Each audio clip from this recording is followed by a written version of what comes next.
अनाहत science में आपका स्वागत है, जहां हृदय मन से मिलता है और विज्ञान आत्मा से मिलता है। जब शरीर रुकता है, मन क्यों दौड़ने लगता है? जब हम शांति चाहते हैं, भीतर शोर क्यों बढ़ जाता है? क्या यह संकेत है कि मन टूटा हुआ है, या यह प्रकृति का नियम है कि विचार तरंगों की तरह उठते हैं? प्राचीन ऋषि कहते थे, मन स्वभाव से गतिशील है, पर तुम मन नहीं हो, तुम देखने वाले हो। आधुनिक विज्ञान कहता है, मस्तिष्क का डिफॉल्ट मोड नेटवर्क विश्राम में भी सक्रिय रहता है। आत्मकथा रचता है, भावनाएं दोहराता है, बीते कल की छवियों को जोड़ता है। सत्य दोनों में मिला हुआ है। शोर को रोकना समाधान नहीं, अपनी पहचान बदलना समाधान है। आज हम उसी परिवर्तन के द्वार पर खड़े हैं। इस यात्रा का उद्देश्य सरल है और गहन भी। तुम्हें यह समझ आ जाए कि तुम्हारा मन खराब नहीं, असंतुलित है, और असंतुलन बदला जा सकता है। हम बताएंगे कि चंचलता क्या है, क्यों जन्म लेती है, शरीर, मस्तिष्क और ऊर्जा तंत्र में यह कहां बसती है, और कौन से प्राचीन उपकरण तुम्हें स्थिरता की ओर वापस ले जाते हैं। तुम केवल जानकारी नहीं, अनुभव की दिशा लेकर जाओगे, ताकि शांति अभ्यास न रहे, स्वभाव बन जाए। आज का मन 3 चक्करों में फंसा है। पहला, मस्तिष्क का डिफॉल्ट मोड, जो विश्राम में भी स्वयं की कथा बुनता रहता है, जिससे विचारों की भीड़ बढ़ती है। दूसरा, रूमिनेशन का फीडबैक लूप, जिसमें चिंता और उदासी एक ही बात को बार बार चबाती रहती है। नींद टूटती है, थकान बढ़ती है, और अगले दिन बेचैनी दोगुनी लौटती है। तीसरा, डिजिटल अतिरंजन, जहां क्षणिक पुरस्कारों की आदत डोपामिन की भूख को बढ़ाती है और ध्यान की मांसपेशी दुर्बल होती जाती है। परिणाम यह कि रात को बिस्तर पर शरीर तो ठहरता है, पर मन और तेज भागता है। प्राचीन भाषा में कहो तो इंद्रियों का अतिप्रयोग, मनवह स्रोतस में अवरोध और राजस तमस का चक्र। समाधान उपलब्ध है, सहज है और प्रमाणित है। आयुर्वेद कहता है, इंद्रियों का संयम, प्राण की लय और अग्नि का पोषण मन को सत्व में स्थापित करता है। योग कहता है, चित्त वृत्ति का निरोध देखने वाले की पहचान से होता है, दबाने से नहीं। विज्ञान कहता है, धीमी डायफ्रामेटिक श्वास वेगस नाड़ी को सक्रिय करती है, अमीगडाला की आग शांत होती है, मस्तिष्क अल्फा और थीटा तरंगों में उतरता है। हम तुम्हें वही ठोस पद देंगे जिनसे स्थिरता अभ्यास नहीं, स्वचालित प्रक्रिया बनती है। आज से तुम अपने मन के शोर को शत्रु नहीं, संदेशवाहक की तरह सुनना सीखोगे, और उस संदेश को शरीर, श्वास और ध्यान की भाषा में उत्तर देना सीखोगे। यदि तैयार हो तो अब चलते हैं जहां चंचलता की परिभाषा प्राचीन और आधुनिक दोनों दृष्टियों से खुलती है। मन की चंचलता का रहस्य, जब तुम बैठते हो और सोचते हो कि अब थोड़ी देर शांति लूंगा, तो क्या होता है? शरीर स्थिर हो जाता है, लेकिन मन मानो और तेज भागने लगता है। कभी कभी यह विचारों की बारिश की तरह होता है, कभी बवंडर की तरह। यह वही क्षण है जहां आधुनिक विज्ञान और प्राचीन योग एक ही सत्य की 2 भाषा बोलते हैं। आधुनिक मस्तिष्क विज्ञान कहता है, जब तुम किसी कार्य में नहीं हो, तब भी तुम्हारा मस्तिष्क सक्रिय रहता है। इसे कहते हैं डिफॉल्ट मोड नेटवर्क, वह जाल जो तब भी काम करता है जब तुम कुछ नहीं कर रहे होते। यह नेटवर्क तुम्हारे भीतर बीते कल की यादों को, आने वाले कल की कल्पनाओं को और इस क्षण की भावनाओं को जोड़कर मैं कौन हूं की कहानी दोहराता रहता है। यही कारण है कि जब बाहर शांति होती है, भीतर विचारों की भीड़ उठ खड़ी होती है। मस्तिष्क का स्वभाव है चलना, वह रुक नहीं सकता। इसीलिए मन की अशांति कोई दोष नहीं, यह एक जैविक प्रवृत्ति है। पर आयुर्वेद कहता है, मन का चलना स्वाभाविक है, लेकिन उससे पहचान बना लेना भूल है। मनस एक उपकरण है, चेतना का साधन है। वह ऊर्जा की तरह बहता है, विचारों को ग्रहण करता है और इंद्रियों के द्वारा संसार से संपर्क रखता है। परंतु जब यह उपकरण स्वयं को मालिक समझने लगता है, तो दुख जन्म लेता है। यह वही क्षण है जब आत्मा देखने वाले से भटक कर विचारों के नाटक में अभिनेता बन जाती है। ऋषि पतंजलि ने कहा, योगश्चित्त वृत्ति निरोधा, अर्थात योग का अर्थ विचारों को मार देना नहीं, बल्कि यह जान लेना है कि तुम विचार नहीं हो। तुम वह प्रकाश हो जो विचारों को देखता है, और जब यह स्मरण स्थिर हो जाता है, तो विचारों की तरंगें शांत सागर बन जाती हैं। बुद्ध ने इस अवस्था को चित्त शुद्धि कहा। कहा, मन चंचल है, पर देखना उसका औषध है। देखते रहो, प्रतिरोध मत करो, क्योंकि जो देखा जाता है वह क्षीण होने लगता है। आधुनिक न्यूरोसाइंस अब वही बात मस्तिष्क की भाषा में कहता है। ध्यान के समय यह डिफॉल्ट मोड नेटवर्क धीरे धीरे शांत होने लगता है और मस्तिष्क का वह भाग सक्रिय हो जाता है जो प्रेजेंट मोमेंट अवेयरनेस से जुड़ा है। यह वह क्षण है जब विचार नहीं रुकते, लेकिन उनसे तुम्हारी पहचान बदल जाती है। विचार हैं, पर तुम उनके बीच नहीं, उनके साक्षी हो। अब प्रश्न उठता है, यह चंचलता क्यों बनी रहती है? यदि मन का स्वभाव गति है, तो स्थिरता संभव कैसे है? क्या यह केवल साधुओं की अवस्था है या आम जीवन में भी प्राप्त हो सकती है? यही हमें अगले अध्याय तक ले जाता है, जहां हम देखेंगे कि यह गति कैसे असंतुलन बन जाती है, क्यों आधुनिक जीवन ने राजस और तमस की आग को इतना बढ़ा दिया है, और क्यों मन अब केवल गतिशील नहीं बल्कि थका हुआ भी है। क्यों भागता है मन? जहां हम जानेंगे इस अशांति के मूल कारण, प्रकृति के दोषों से लेकर डिजिटल युग की व्याधियों तक। मन का भागना कोई रहस्य नहीं, यह उसकी प्रकृति है। पर जब यह गति अराजक हो जाती है, तब वही मन जो हमें चेतन रखता है हमें थका देता है। आयुर्वेद कहता है, जब प्राण की दिशा असंतुलित हो जाती है, जब वायु दोष बढ़ जाता है, तो मन इंद्रियों के पीछे दौड़ने लगता है, जैसे हवा हर दिशा में बिखर जाती है। इसी को आरशियों ने कहा वात प्रकृति का विकार, जहां स्थिरता खो जाती है और भीतर बेचैनी बढ़ जाती है। यह अवस्था तब पैदा होती है जब हम बहुत कुछ ग्रहण करते हैं पर कुछ भी पचाते नहीं। अति सूचना, अति इच्छा, अति तुलना सब मिलकर प्राण को बिखरा देती है। इसे ही आधुनिक विज्ञान अपने शब्दों में कहता है डोपामिन लूप। हर बार जब हम फोन स्क्रॉल करते हैं, जब कोई नोटिफिकेशन चमकती है, तो मस्तिष्क को मिलता है एक छोटा सा इनाम, एक क्षणिक सुख। पर सुख जितना छोटा होता है उतनी बड़ी होती है उसकी भूख। यह भूख मन को और अधिक उत्तेजित करती है और यह निरंतरता उसे थका देती। डोपामिन का यह लूप वही है जो प्राचीन ग्रंथों में रजस गुण के रूप में बताया गया था। गति, लालसा, अस्थिरता और असंतोष का ऊर्जा तंत्र। राजस तब तक बुरा नहीं जब तक वह कर्म की दिशा देता है, पर जब यही रजस आसक्ति में बदल जाता है तो मन एक चक्र में फंस जाता है, थकने तक भागना और फिर तमस में गिर जाना। थकान, उदासी, भ्रम, यही तमस है। फिर उस तमस से बचने के लिए हम और अधिक उत्तेजना खोजते हैं, कैफीन, सोशल मीडिया, काम, प्रतिस्पर्धा, और फिर वही चक्र शुरू होता है। यह वही है जिसे आयुर्वेद कहता है राजस तमस का चक्र। यह बेचैनी केवल मन में नहीं, शरीर में भी फैलती है। सांस छोटी होने लगती है, नींद हल्की हो जाती है, पाचन बिगड़ता है और स्मृति धुंधली पड़ जाती है, क्योंकि मन का असंतुलन प्राण का असंतुलन बन जाता है और प्राण का असंतुलन पूरे शरीर की अग्नि को कमजोर कर देता है। आधुनिक न्यूरोसाइंस अब यह स्वीकार करता है over stimulation of the census weakens the brains focus circuits. जो ऋषियों ने कहा था असात में इंद्रियार्थ संयोग, यही उसका वैज्ञानिक रूप है। जब इंद्रियां अपनी सीमा से अधिक प्रयोग होती हैं तो मनवह स्रोतस, मानसिक ऊर्जा की धाराएं अवरुद्ध हो जाती हैं, और जब यह प्रवाह रुकता है तो मन स्थिर नहीं बल्कि और अधिक बेचैन हो जाता है। अब प्रश्न यह नहीं कि मन क्यों भागता है, बल्कि यह कि कौन सबसे अधिक प्रभावित होता है, किसमें यह गति सबसे तीव्र रूप लेती है, कौन सबसे अधिक पीड़ित है। इस चंचलता से हर व्यक्ति का मन एक जैसा नहीं होता। आयुर्वेद कहता है शरीर और मन दोनों में 3 प्रकार की प्रकृति होती है, वात, पित्त और कफ, और इन्हीं से यह तय होता है कि कौन कैसा अनुभव करता है। वात प्रधान व्यक्ति, उनका मन हवा की तरह है, सृजनशील, कल्पनाशील, पर बहुत हल्का।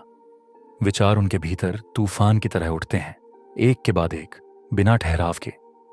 उनका ध्यान जल्दी टूटता है, नींद हल्की होती है और उन्हें अक्सर यह लगता है कि उनका मन थक चुका है। उनके सपने टूटे हुए, बिखरे हुए होते हैं, कभी डर, कभी भागना, कभी गिरना। ये वही संकेत है कि प्राणवायु असंतुलित है और मन को स्थिरता चाहिए।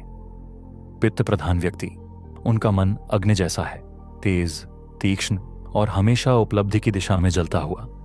उनकी बेचैनी विचारों से नहीं, संघर्ष से जन्म लेती है। वे अक्सर कहते हैं, मैं शांत नहीं बैठ सकता, मुझे कुछ करना है। उनका मन प्रतिस्पर्धा में जीता है, पर अंदर से थका रहता है। उनके सपने भी तेज होते हैं, युद्ध, तर्क या आग से भरे दृश्य। यह संकेत है कि अग्नि संतुलन खो चुकी है और मन विश्राम मांग रहा है। कफ प्रधान व्यक्ति, उनका मन जल की तरह है, गहरा पर धीरे धीरे जमता हुआ। उनकी चंचलता बाहर से कम दिखती है, पर भीतर निष्क्रियता छिपी रहती है। वे अपने ही विचारों के भीतर फंस जाते हैं। अतीत की यादें, अधूरी बातें, आत्मदया। उनके सपने धीमे, बार बार दोहराने वाले होते हैं, मानो कुछ भीतर अटका हुआ है जो बह नहीं पा रहा। यह तमस का लक्षण है और इसे हटाने के लिए प्राण की गति को पुनः जगाना आवश्यक है। तीनों ही प्रकारों में बेचैनी का स्वरूप अलग है, पर जड़ एक ही, प्राण का असंतुलन और सत्व का अभाव। ऋषियों ने कहा था, मन अपने समान को खोजता है। जब वह बाहर उत्तेजना खोजता है तो रजस से जुड़ता है, जब भीतर शांति खोजता है तो सत्व से। विज्ञान भी यही कहता है, मस्तिष्क का अल्फा और थीटा वेव स्टेट केवल तब सक्रिय होता है जब बाहरी उत्तेजना घटती है और आंतरिक ध्यान बढ़ता है। यह वही अवस्था है जो योग में ध्यान कहलाती है, जहां मन अपने स्रोत की दिशा में लौटता है। अब तुम समझ गए कि मन क्यों भागता है और कौन सबसे अधिक उससे पीड़ित है। पर यह चंचलता कब बढ़ती है? क्या इसके भी अपने समय और चक्र हैं? यही प्रश्न हमें ले जाएगा अगले अध्याय तक। मन की बेचैनी कब सबसे अधिक होती है और क्यों? कब बढ़ती है मन की बेचैनी? क्या तुमने ध्यान दिया है कि रात जितनी शांत होती है, मन उतना ही शोर करने लगता है? दिन भर जब तुम व्यस्त रहते हो, मन सहयोगी लगता है, लेकिन जैसे ही तुम रुकते हो, विचारों की परेड शुरू हो जाती है। यह केवल तुम्हारी अनुभूति नहीं, यह एक लय है जिसे राशियों ने और विज्ञान ने दोनों ने देखा है। आयुर्वेद कहता है, जीवन का हर क्षण प्रकृति की गति के अधीन है। दिन और रात, मौसम और आयु, सबके अपने मनोविज्ञान है। इसको कहते हैं दिनचर्या और ऋतुचर्या, जीवन की लय से तालमेल। जब हम इस लय से भटकते हैं, मन अस्थिर हो जाता है। रात का समय, विशेषकर सूर्यास्त के बाद से आधी रात तक, वातकाल कहलाता है, हवा और आकाश की ऊर्जा का समय। यह वही समय है जब विचार हवा की तरह तेज हो जाते हैं। इसलिए कई लोगों को नींद आने से पहले सबसे अधिक बेचैनी होती है, क्योंकि भीतर का वायु तत्व सक्रिय होता है, प्राण अस्थिर, विचार चंचल। विज्ञान इसे कहता है सर्केडियन रिद्म डिसरप्शन। रात को स्क्रीन की नीली रोशनी, कृत्रिम प्रकाश और सूचना की बाढ़ मस्तिष्क में मेलाटोनिन के स्राव को रोक देती है और कॉर्टिसोल यानी तनाव हार्मोन बढ़ा देती है। यह आधुनिक डिजिटलवाद है, जहां इंद्रियां जागृत रहती हैं, भले ही शरीर सोने की कोशिश कर रहा हो। राशियों ने कहा था, इंद्रियों का अत्यधिक प्रयोग मन की जड़ता का कारण है। और आज के मनोवैज्ञानिक कहते हैं, over stimulation of the nervous system leads to anxiety, insomnia and cognitive fatigue. ये केवल समय की बात नहीं, अवस्था की भी बात है। मन सबसे अधिक चंचल तब होता है जब प्राण का प्रवाह बाधित हो और अग्नि कमजोर हो। पाचन की अग्नि और मानसिक अग्नि दोनों एक दूसरे से जुड़ी हैं। रात में भारी भोजन, देर से सोना या अस्थिर दिनचर्या, यह सब मिलकर मन को बेचैन करते हैं। आयुर्वेदिक दृष्टि से कहा जाए तो जब मनवह स्रोतस और मेंटल चैनल्स अति उपयोग या मिथ्या उपयोग से भर जाते हैं तो भीतर शोर बढ़ता है। इसलिए शांति कोई अभ्यास नहीं, बल्कि सफाई की प्रक्रिया है। अतिरिक्त ऊर्जा, सूचना और भावनाओं का निष्कासन। अब प्रश्न यह है, यह बेचैनी कहां जन्म लेती है? क्या यह केवल विचारों में है या इसका कोई ठिकाना शरीर में भी है? मन की बेचैनी कहां जन्म लेती है? मन की गति अदृश्य लगती है, पर उसकी जड़ शरीर के भीतर गहराई तक फैली हुई है। आयुर्वेद कहता है, मन वह स्रोतस यानी मानसिक धाराएं जो मस्तिष्क, हृदय और प्राण के माध्यम से चलती हैं। विज्ञान कहता है, यह वही है जो हम आज वागस नर्व और लिम्बिक सिस्टम के रूप में जानते हैं। दोनों ही बताते हैं मन और शरीर अलग नहीं है, वे एक ही वृक्ष की दो शाखाएं हैं। जब कोई भय, चिंता या दबा हुआ भाव उठता है तो केवल विचार नहीं बदलते, सांस की लय, दिल की धड़कन और पेट की जकड़न भी बदलती है। क्योंकि मन का विकार पहले प्राण में आता है, फिर प्राण से होकर शरीर में उतरता है। आयुर्वेद इसे कहता है वात दोष का मन पर शासन। वात जब असंतुलित होता है तो वह प्राण को बिखरा देता है, और प्राण जब असंतुलित होता है तो ध्यान, नींद और विचार सब अस्थिर हो जाते हैं। विज्ञान कहता है जब श्वास उथली हो जाती है तो अमिगडाला, मस्तिष्क का भय केंद्र, सक्रिय हो जाता है। पर जब श्वास धीमी और गहरी होती है तो वागस नर्व सिग्नल भेजती है सब सुरक्षित है, और मस्तिष्क का तनाव नेटवर्क धीरे धीरे बंद होने लगता है। यही कारण है कि ऋषियों ने कहा श्वास ही सेतु है मन और आत्मा के बीच। योग और आयुर्वेद दोनों इस रहस्य को जानते थे। उन्होंने मन को शांत करने के लिए कोई दवा नहीं दी, उन्होंने श्वास दी। कहा जब श्वास बदलेगी मन बदलेगा, और जब मन बदलेगा तब जीवन की दिशा बदलेगी। श्वास की लय से मन की लय जुड़ी है। जब श्वास प्राण में प्रवाहित होती है तो मन स्थिर हो जाता है। इसलिए उन्होंने कहा प्राणायाम न केवल श्वास की क्रिया है, यह चेतना की पुनः संरचना है। विज्ञान आज कहता है धीमी सुसंगत श्वास अल्फा और थीटा ब्रेन वेव्स को सक्रिय करती है, जो ध्यान, शांति और रचनात्मकता से जुड़ी हैं। यही वो अवस्था है जहां विचार नहीं रुकते, पर विचारों के बीच का मौन बढ़ जाता है, और वही मौन शांति है। मन की बेचैनी कोई शत्रु नहीं, वह संदेश है कि भीतर कोई ऊर्जा अधूरी है। जब तुम उसे सुनते हो, स्वीकारते हो और श्वास के माध्यम से प्रवाहित करते हो तो वही ऊर्जा प्रकाश बन जाती है। अब केवल एक प्रश्न शेष है, कैसे लौटें उस स्थिरता की ओर जहां विचार बहते हैं पर भीतर कोई तरंग नहीं उठती। यही होगा हमारे अगले और अंतिम भाग में, आत्मिक समाधान। मन को स्थिर करने की प्राचीन और वैज्ञानिक विधियां हों। मन को स्थिर करने का मार्ग। अब जब हम यह समझ चुके हैं कि मन की बेचैनी कोई दोष नहीं बल्कि संकेत है, तो सवाल यह नहीं कि इसे रोका कैसे जाए, बल्कि यह कि इसे रूपांतरित कैसे किया जाए।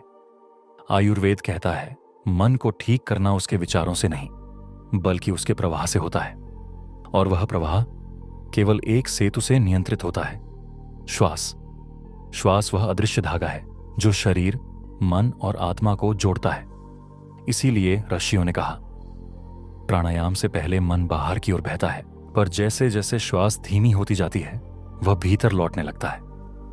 अब देखो, आधुनिक विज्ञान भी इसी बिंदु पर आकर ठहर गया है। धीमी और गहरी सांसें वागस नर्व को सक्रिय करती हैं, जो सीधे पैरासिम्पैथेटिक नर्वस सिस्टम से जुड़ी हैं। वह प्रणाली जो शरीर को बताती है अब सुरक्षित हो, अब विश्राम कर। यानी हर बार जब तुम गहरी सांस लेते हो तो तुम मस्तिष्क को संकेत देते हो कि अब डरने की जरूरत नहीं। ताशी इसे प्राण की पुनः स्थापना कहते थे। कहा जब प्राण संतुलित होता है तो वात शांत हो जाता है, अग्नि स्थिर हो जाती है और मन सत्व में स्थापित होता है। मन का शोर विचारों से नहीं बल्कि असंतुलित प्राण से उठता है। जब प्राण फिर से सम हो जाता है तो वही मन जो पहले तूफान था अब दीपक बन जाता है, अडोल, उज्ज्वल और शांत। अब देखो, उपाय वही हैं जो सहस्त्रों वर्ष पहले दिए गए थे। 1. प्राणायाम, ब्रेथ रेगुलेशन। श्वास को धीमा करना ही पहला कदम है। सिर्फ 5 मिनट के लिए गहरी सांस लो, 4 गिनती में अंदर, 6 गिनती में बाहर। देखना, धीरे धीरे विचारों का घनत्व कम होने लगता है।